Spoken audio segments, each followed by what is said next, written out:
Good morning, guys. It's Jeff with HKS Systems Lock and Safe. We're just showing you a couple tools that we use for specialized safe work. These are going to be emergency dials. Well, why would you need an emergency dial? Well, it never fails. Couple reasons. A lock fails and people try to fix it themselves. Typically, you're going to find a safe dial that looks nice and pristine like that, and it doesn't work. The customer decides to start trying to fix it themselves. Or burglaries. Now that the economy is a little iffy with coronavirus, everybody's out of work.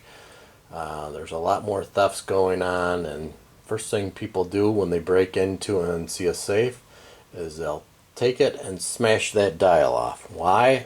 Because they saw it on a movie that all you got to do is smash the dial off and the lock will open for you. Well, that's not the case. If it was that simple, they wouldn't even put safe locks on anymore. So what you find a lot of times is, we call them the knob knockers. They'll knock the knobs and dials off a safe just to see if it opens, and it never does. So there's a couple ways to do that. Obviously, with the spline key, if you know the manufacturer, especially, manufacturers have spline keys that are always inserted, which is that slot there in certain areas. They're timed and numbered. So if you know the manufacturer of that, you could typically figure out where that's splined, and then you would just take an emergency dial. The simplest system is going to be one that basically screws on. It's got set screws. All you would do is put it over the existing spindle. Get the existing lock spindle, and then you just tighten those on. Depending on what brand it is, it's going to depend on where the spline key is going to be meeting. So yeah, you would just do that. And like I said, different manufacturers have different spline keys. That would be your easiest bet. But what happens if it's completely below the surface of the lock? Well, then there's specialized tools for that as well. This is the Gizmo, it's called. So it's sort of a specialized tube that you could see has sort of a elongated grip in there. It's just smaller than the typical spindle. So what you would do would be insert it, and then there's a bullet behind it that you would take, insert that, and then that's going to keep pressure on it. And then you can, if you want, just mount the actual new dial right on top of there with the holes and the dial, and then dial it open. Takes a little bit because sometimes, you know, it's off by a couple numbers here or there just based on the sheer size of the dial. The new one's obviously much smaller than the original, but this will allow you to even go inside the safe because you could see it's basically hollow. So you could push that way down there, and then that'll allow you to turn the spindle just like it has the original dial on there. The safe doesn't know the difference, and it'll save you from having to drill anything out. Worst case scenario, then all you would have to do would be dial it open, replace the dial and ring, which is a pretty cheap part for that. You know, you're talking 35 to 50 depending on what it is where they start.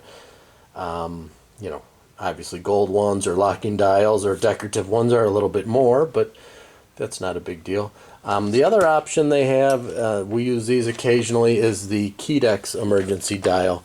So this is a similar design, but you would be putting your spindle in there. So if you had the spindle extending through the door, you would just stick that on there. It's magnetic, and it allows you to use that as a emergency dial system. So it's really quite neat. I like them. I don't use them that often just because it doesn't happen a lot, but what it is a gear-driven the back of the gear drives this part right here. So as you're dialing, you'll see that's gear-driven. Pretty neat. And it just basically, you lock it in just like you would the other model into the actual spline of the dial spindle, and then as you turn that, it's going to lock it in here.